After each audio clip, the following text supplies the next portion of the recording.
Shit, Nas me nasty. Okay, Nancy. It's funny because I literally just got off the phone with one of my clients. I said I gotta go. It's about to be 1:55. As soon as I went click, I heard ding. Facts. I was like, I love it. Right on time. Right on time. Got to. Gotta let people know you professional, especially in this business. Absolutely. But how are you doing today? You good? Nah, I'm good. Good. You? I'm great. You know what I'm saying? A lot of stuff coming up. Just staying focused and staying on top of that. You know? But I'll explain some of the things I want to present to you after the interview. So let me go through the pre-care. I don't know how you speak, but I prefer no profanity. If it's part of your everyday language, just keep it to a minimum or be mindful of it. Nah, you good on that. Okay, No profanity over here. Okay, because some of the stations are syndicated. That's why. Gotcha. Okay. And this is the one and only T Quest. You are tuned into the T Quest Show. Relatable, informative, yet entertaining. Special shout out to all my listeners. And of course, my new listeners have a special place in my heart. Remember, at the end of the show, if you haven't already, follow me on all social media platforms at TQuestGLM.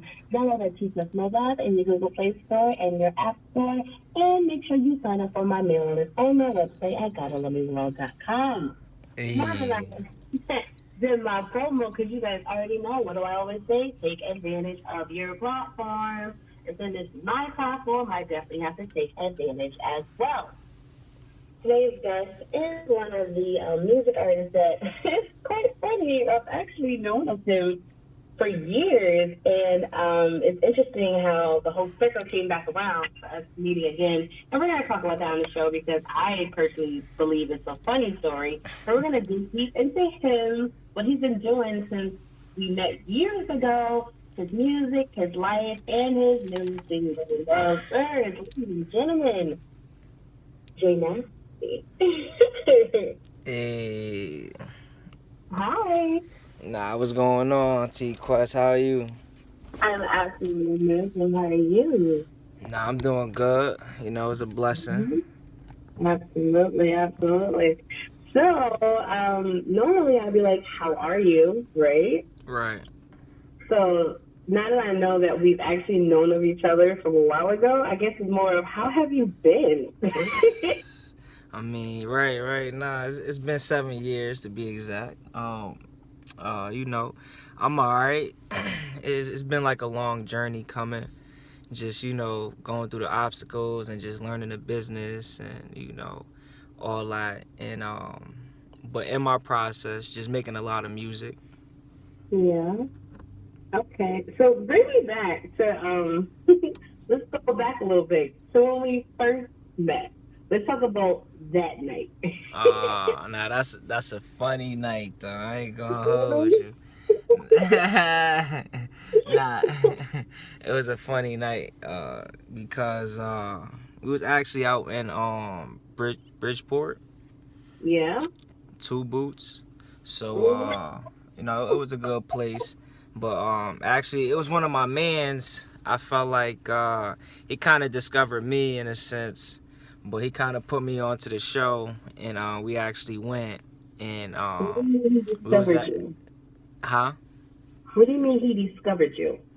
I mean, like, as far as like rolling with him at the time, I was actually doing like open mics night at like a spot, and he used to come, and I guess he used to come and watch me, cause I guess like he was liking what I was, you know, giving out far as like the music stuff. He liked what I was saying, no profanity, none of that. He liked the content.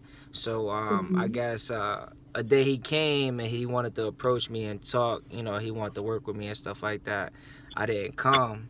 So like I guess like a month later passed, and I came back to the situation, and he was like, yo bro, where you been?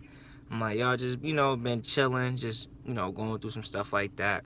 So he's like, yo, I've been trying to contact you. I want to work with you. I like what you be doing. So that's how, like, that situation came about with my mans and stuff. So from there, I just been working with him from like that time period, and then he told me about a show, and I was like, definitely, I'll definitely be part of it. So we did a Mhm. song we was on, so we went, and I seen T Quest, but at the time I didn't know who she was, cause my boy, he knew who you was and Uh-huh. stuff like that. So I was like, all right. So they called our name to go up, and we on stage, we rocking out. His verse coming, he get off stage and go right to T Quest, start rapping his whole verse to her. So that was like, it was like a funny moment because it was unexpected. So he rapping his whole verse to T Quest. T Oh my Quest, God. she chilled though. You feel me? She just chilled, like, alright. You feel me? Just staying calm, doing what she do best. So and that's how that like moment came about. And then from there, Mhm. I knew I always wanted to work with you, and we spoke that night and stuff like that. But I didn't really know too much Mhm. about the industry and how that stuff Okay. goes. So just my journey learning and me knowing what it's about, made me want to come back and and make this happen. And I know you always been on your grind since day one. I always be in the cut. I was like a person who was a fan of you and always was watching what you was doing. Like Mhm. like I said, like Yeah. to me, I feel like you're a legendary person because you was in the cut, like getting interviews from celebrities. Like you was really, you feel me, like doing your thing, Yeah. and that's something that kind of motivate me to kind of keep going, like because anything is possible. Absolutely. That yeah, it's crazy because like when it comes to that place too, so many artists have to set platforms and lounges and stuff. They really wasn't too keen on hip hop artists and stuff like performing anymore. Right. Because back then we used to get snuck in by the promoters and the bouncers, and a lot of younger people under 21 will take advantage of that, and they were like trying to drink and stuff, and they be fighting. So a lot of the owners got a little uncomfortable, so they just shut it all the way down. So then when you have Mm, like the spot in the middle of one of the roughest cities in Connecticut, piece facts. of good. Facts. Facts. And they allowed us to do whatever we want in the background, no matter what, if the patrons liked it or not. We had no choice but to respect it. And it was just so much history on that stage. You know what I'm saying? And it's crazy how you sent that footage because I don't remember that. Kind of like we uh, right. and she was so tired, but oh my gosh. And you're right, I was so chill. But the funny part is I've seen other hip hop artists that I knew in the back laughing because it was just so unexpected, Right. Right. That's what I was saying. Right. It was so unexpected for me because I'm thinking he would have told me, because I'm rocking with him, and that's something like, normally if you with your man, she gonna be like, yo, I'm about to do this and that, cause that's what I do with one of my day one boys. Like, Yeah.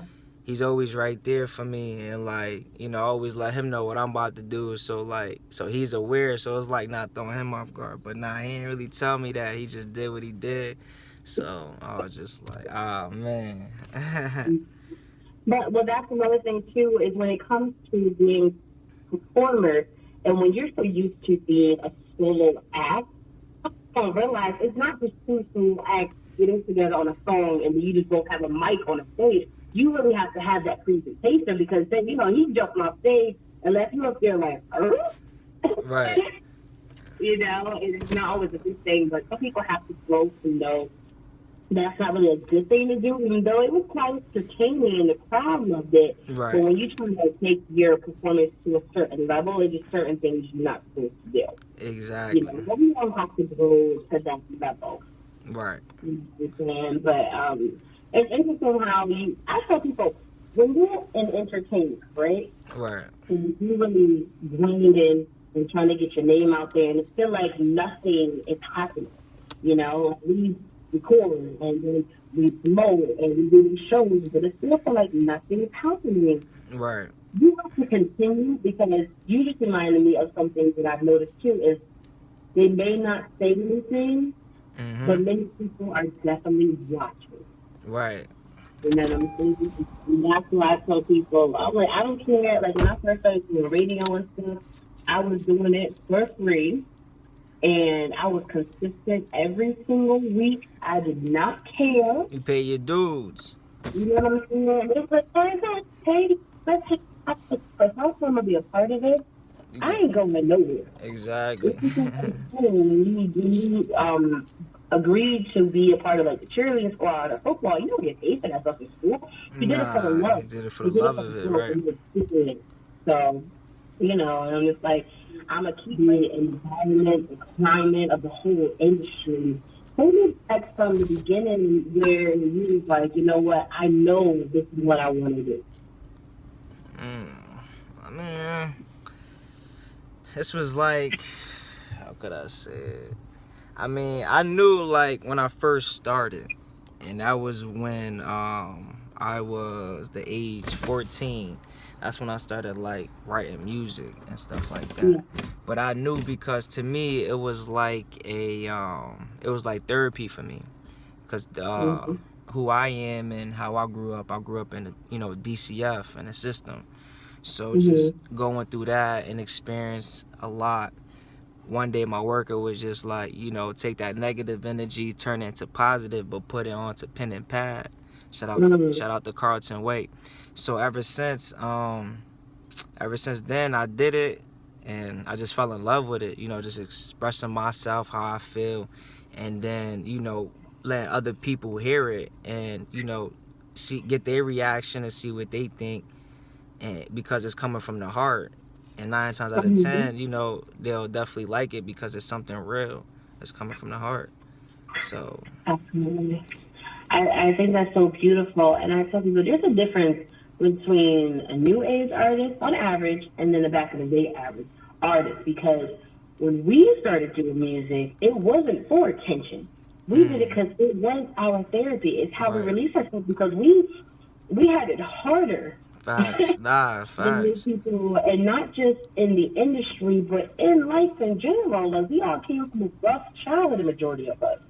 You know, and music was our only escape. Exactly. You know what I'm saying? So exactly. I love you still doing it or whatever. And oh shit. What are some challenges or anything that has happened during these years that kind of like blindsided you? Like, whoa, I didn't expect that to happen. Oh, I got a lot of funny moments. I ain't gonna throw no names, but you know, it's just dealing with a lot of radio people or DJs who work at certain radio stations and stuff. I feel like, you know, the people who I was building with at the time, I felt that we was really building, and come to find out it was all about money relationships. So that's when I knew I had to kind of step back from that and, you know, and figure it out myself. But that just kind of told me, you know, how dirty the game could be and stuff like that. Absolutely. It's weird because, you know, I always say I never had no guidance coming in, so I pretty much was thrown to the wolves, right? Right. But then selective people, they either warn me or they took advantage of me because I didn't know how it was. Right. You know what I'm saying? And for the ones that kind of warn me, I hear you, but I still have to experience certain things for myself. Right. You know, like your parents can teach you things, but at the same time, you have to experience yourself. And you know, maybe you burn a bridge with someone, and maybe they be happy-go-lucky when it comes to working with. I don't know that, and I don't want to judge someone because of your experience. I have to be cautious and then have my own experience with them. Right. You know what I'm saying? Or you got the time that they really do take advantage of the artist, and they be like, yeah, I can help you with your career. I can do this, that, and the third. It's going to cost you this much, and then you don't see nothing happen. Right. You know what I'm saying? And then, because promoters, they used to milk us hundreds, thousands of dollars. You know what I'm saying? Because they knew they were